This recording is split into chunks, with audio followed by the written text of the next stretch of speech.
श्री कृष्ण गोविंद हरे मुरारी, हे नाथ नारायण वासुदेवाय।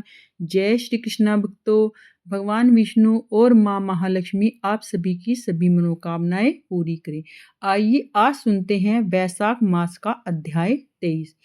श्री श्रुतदेव जी बोले, अब मैं इस पापनाशक महात्म्य का वर्णन करता हूँ। माधव मास में शुक्ल पक्ष की अक्षय तृतीया के दिन जो सूर्योदय में प्रातः काल स्नान करते हैं, वे संपूर्ण पापों से छूटकर विष्णु लोक को जाते हैं। जो देवता, पितृ और ऋषियों के निमित्त तर्पण करें, उनसे संपूर्ण वेद शास्त्र पढ़ लिए, तब यज्ञ कर लिए और 100 श्राद्ध कर लिए, जो मधुसूदन भगवान का पूजन कर अक्षय तृतीया के दिन कथा सुनते हैं, वे मुक्ति पाते हैं। जो मधुसूदन भगवान की प्रसन्नता के लिए दान करते हैं, वे मधुसूदन भगवान की आज्ञा से अक्षय फल देने वाले होते हैं।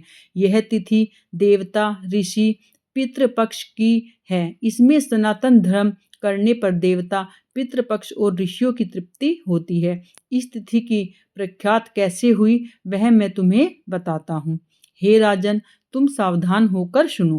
प्राचीन समय में राजा बलि के संग इंद्र का युद्ध हुआ और देवता और दैत्यों का भी आपस में द्वंद्व युद्ध हुआ।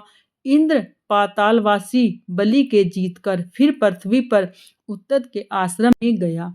वहां जाकर उसकी मंद गर्भिणी पत्नी को देखा, जिसकी कमर में स्वर्ण सूत्र में बंधे कीकनी शोभा दे रही थी। उसके कंगनों की झनकार से मंदोदर भ्रमर और कोकिलाओं के शब्द को जीत लिया था।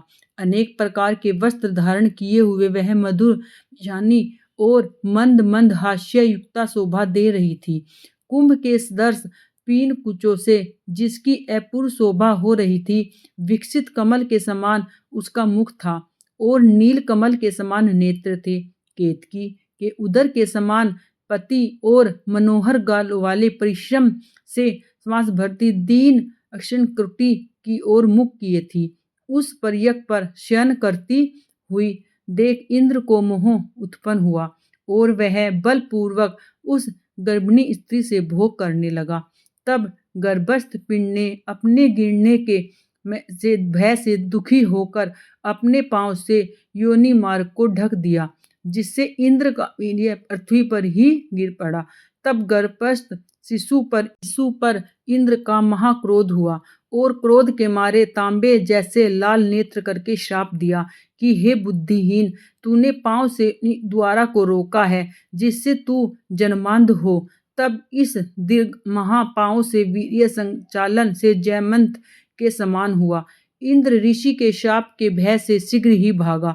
उसे भागते हुए देख संपूर्ण शिष्य हंसने लगे। तब वह लज्जा के मारे पहाड़ की कंदरा में जा घुसा और बैठकर उग्र तप करने लगा।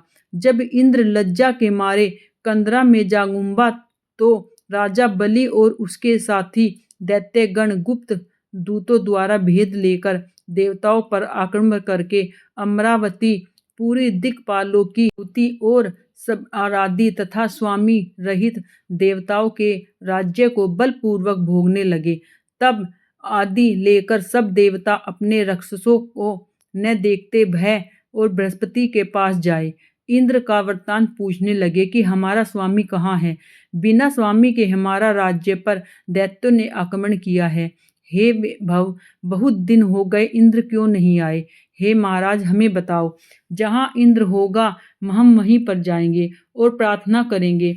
जब देवताओं ने पूछा, तब बृहस्पति बोले कि रसातल में बलि को जीतकर इंद्र उत्तत के आश्रम गया और वहां पर जाकर उत्तत की स्त्री से छल पूर्वक भोग किया। इस पर उनके शिष्यों ने बड़ी निंदा की। इससे लज्जा के मारे वह स्वर्ग में नहीं आया और पर्वत की गुफा में घुस गया। वहीं पर सची सहत निवास करता है और अपने किए हुए कर्म पर चिंता कर रहा है। बृहस्पति के ऐसे वाक्यों को सुनकर अग्नि आदि सब देवता इंद्र को ढूंढने और प्रार्थना करने के लिए मेरू पर्वत की कंदरा पर पहुँचे।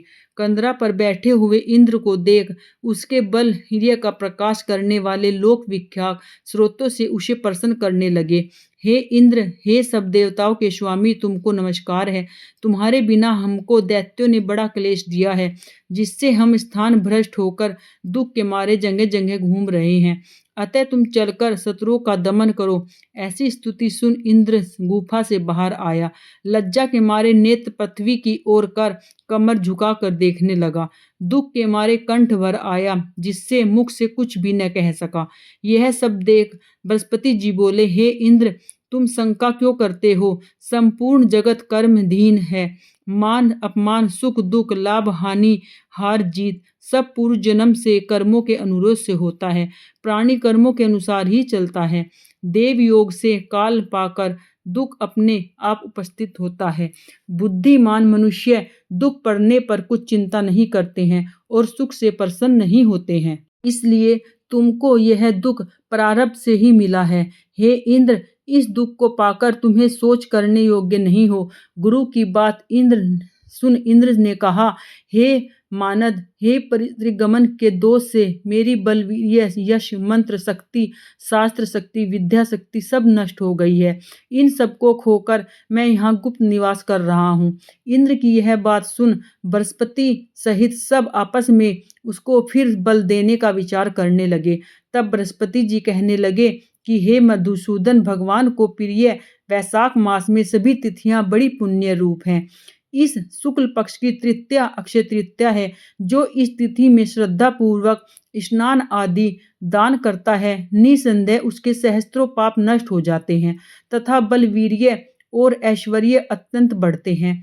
अतएव अक्षय तृतीया के दिन बलि के बैरी इंद्र द्वारा स्नान आदि सद धर्म करने चाहिए, जिसके करने से उसका हित साधन हो, जिसके प्रताप से इंद्र में विद्या, मंत्र, शास्त्र पूर्वक शक्ति हो जाएगी।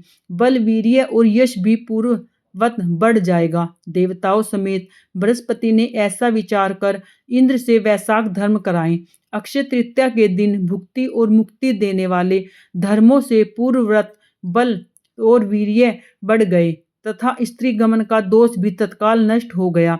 इस कर्म से इंद्र अपने पापों कर्मों से इस प्रकार छूट गया, जैसे चंद्रमा राहु से छूटता है, और वह देवताओं के मध्य पूर्वव्रत शोभा को प्राप्त हुआ। इंद्र ने देवताओं को संग ले सुरों को जीत अक्षय तृतीया के महात्म्य से सब वैभव से मुक्त अमरावतीपुरी में प्रवेश किया। आगे शंख बजा, फिर बाजे बजने लगे। फिर इन्हीं की आज्ञा से मांग सब देवता अपने लोग अपने घर गए।